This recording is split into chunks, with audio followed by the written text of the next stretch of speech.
Hi everyone, new update. যুক্তরাষ্ট্র এবং ইরানের মধ্যে কিন্তু সামরিক সংঘাত আবার নতুন করে বৃদ্ধি পেতে যাচ্ছে।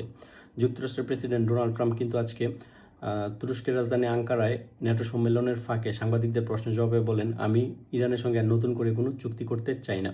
এর ঘটনার মূলে যাওয়া যাক।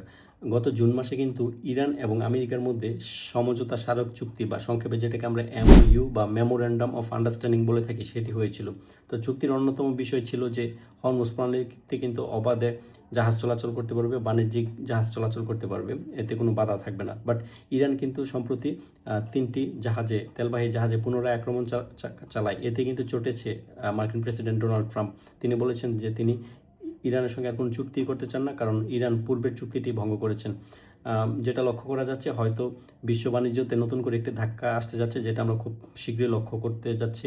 একই সাথে কিন্তু আরেকটি ব্রেকিং নিউজ বা নতুন আপডেট হচ্ছে, যুক্তরাষ্ট্রের প্রেসিডেন্ট ডোনাল্ড ট্রাম্প কিন্তু স্পেনকেও নতুন টার্গেট হিসেবে ঘোষণা করেছেন এবং স্পেনকে এক হাত নিয়েছেন বলে ধরা যায়। স্পেন এবং আমেরিকা উভয়ই কিন্তু ন্যাটোভুক্ত দেশ এবং ন্যাটোভুক্ত দেশ কিন্তু একে অপরকে সহযোগিতা করে থাকে। তবে যুক্তরাষ্ট্রের প্রেসিডেন্টের দাবি, স্পেন ন্যাটোভুক্ত দেশ হওয়া সত্ত্বেও তারা ন্যাটোর ভালো অংশীদার নয় এবং তারা দীর্ঘদিন যাবৎ যুক্তরাষ্ট্রকে এই ইরানের বিপক্ষে কোনো সহযোগিতা করে আসছিল না। কার্যত স্পেন কিন্তু যুক্তরাষ্ট্রকে তাদের আকাশসীমা ব্যবহার করে ইরানের বিপক্ষে কোনো পদক্ষেপ নিতে ভালো ভূমিকা রাখেনি। এই জন্যই চটেছেন মার্কিন প্রেসিডেন্ট ডোনাল্ড ট্রাম্প। এবং একই সাথে তিনি আরও মনে করেন যে ন্যাটোভুক্ত দেশগুলো প্রতিরক্ষা খাতের যে বাজেট, সে জায়গায় যুক্তরাষ্ট্রই বড় অংশ দিয়ে আসছে সবসময়, বাট স্পেন প্রতিরক্ষা খাতে ব্যয় তুলনামূলক ভালো দিতে পারছে না।